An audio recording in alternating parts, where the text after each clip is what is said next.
ವಿಚಾರಕ್ಕೆ ಕಾರು ಚಾಲಕ ಹಾಗೂ ಟೋಲ್ ಸಿಬ್ಬಂದಿ ನಡುವೆ ಗಲಾಟೆಯಾಗಿದೆ. ಈ ವೇಳೆ ವಾಗ್ವಾದ ತಾರಕಕ್ಕೇರಿ ಕಾರು ಚಾಲಕನಿಗೆ ಟೋಲ್ ಸಿಬ್ಬಂದಿ ಹಿಗ್ಗಾಮುಗ್ಗಾ ಥಳಿಸಿದ್ದಾರೆ. ಡಾಬಾಸ್ಪೇಟೆ ದೊಡ್ಡಬಳ್ಳಾಪುರ ರಸ್ತೆಯ ಹುಲಿಕುಂಟೆ ಟೋಲ್ ಬಳಿ ಘಟನೆ ನಡೆದಿದೆ. ಕಾರು ಚಾಲಕ ವೆಂಕಟೇಶ್, ನಾನು ಸ್ಥಳೀಯ, ಟೋಲ್ ಹಣ ಕಟ್ಟಲ್ಲ ಅಂತ ಹೇಳಿದ್ದಾರೆ. ಬಳಿಕ ಟೋಲ್ ಹಣ ಕೊಡಲೇಬೇಕು ಅಂದಾಗ ಹಣ ಕಟ್ಟೋದಕ್ಕೆ ತಡ ಮಾಡಿದ್ದಕ್ಕೆ ಗಲಾಟೆ ಶುರುವಾಗಿದೆ. ಈ ವೇಳೆ 8 ಜನ ಟೋಲ್ ಸಿಬ್ಬಂದಿ ಸೇರಿ ವೆಂಕಟೇಶ್ಗೆ ಮಾರಣಾಂತಿಕ ಹಲ್ಲೆ ನಡೆಸಿದ್ದಾರೆ.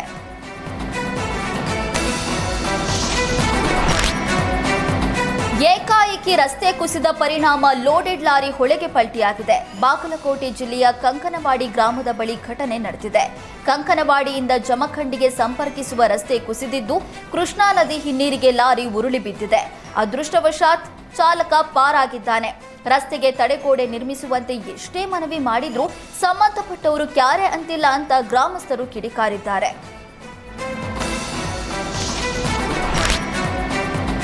ಬಳ್ಳಾರಿಯ ತಾಳೂರು ರಸ್ತೆಯಲ್ಲಿ ತಡರಾತ್ರಿ ಖದೀಮರು ಎಸ್ಬಿಐ ಎಟಿಎಂಗೆ ಕನ್ನ ಹಾಕಿದ್ದಾರೆ.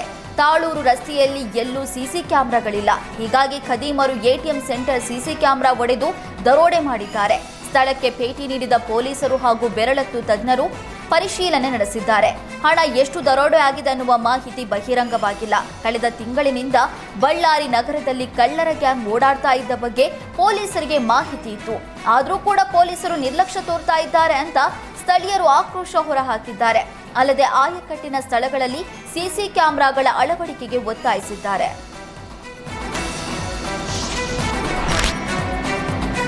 ಫೋನ್ಪೇ ಮೂಲಕ ನಂಬರ್ ತೆಗೆದುಕೊಂಡು ವಿವಾಹಿತ ವ್ಯಕ್ತಿಯೊಬ್ಬ ಯುವತಿಗೆ ಕಿರುಕುಳ ನೀಡಿದ್ದಾನೆ. ಕಾಮುಕನ ಕಾಟ ತಾಳಲಾರದೆ ಯುವತಿ ಆತ್ಮಹತ್ಯೆ ಮಾಡಿಕೊಂಡಿದ್ದಾಳೆ. ತುಮಕೂರು ಜಿಲ್ಲೆಯ ಗುಬ್ಬಿ ತಾಲೂಕಿನ ಗ್ಯಾರಹಳ್ಳಿಯಲ್ಲಿ ಘಟನೆ ನಡೆದಿದೆ. 22 ವರ್ಷದ ಭಾವನಾ ಆತ್ಮಹತ್ಯೆಗೆ ಶರಣಾದ ಯುವತಿ. ಭಾವನಾ ಮೈಸೂರಿನಲ್ಲಿ ನರ್ಸಿಂಗ್ ಮಾಡ್ತಾ ಇದ್ರು.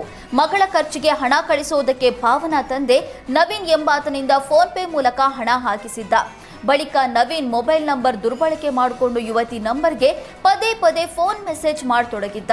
ಪ್ರೀತಿಸುವಂತೆ ಪೀಡಿಸ್ತಾ ಇದ್ದ. ಪ್ರೀತಿಗೆ ವಿರೋಧ ವ್ಯಕ್ತಪಡಿಸಿದ್ದಕ್ಕೆ ಆತ್ಮಹತ್ಯೆ ಮಾಡಿಕೊಳ್ಳೋದಾಗಿ ಬೆದರಿಕೆ ಹಾಕಿದ್ದ.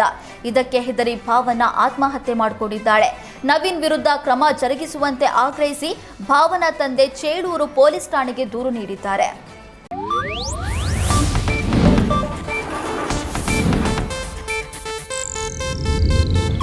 ಇದು ಏಷ್ಯಾನೆಟ್ ನ್ಯೂಸ್ ನೆಟ್ವರ್ಕ್ ಪ್ರಸ್ತುತಿ.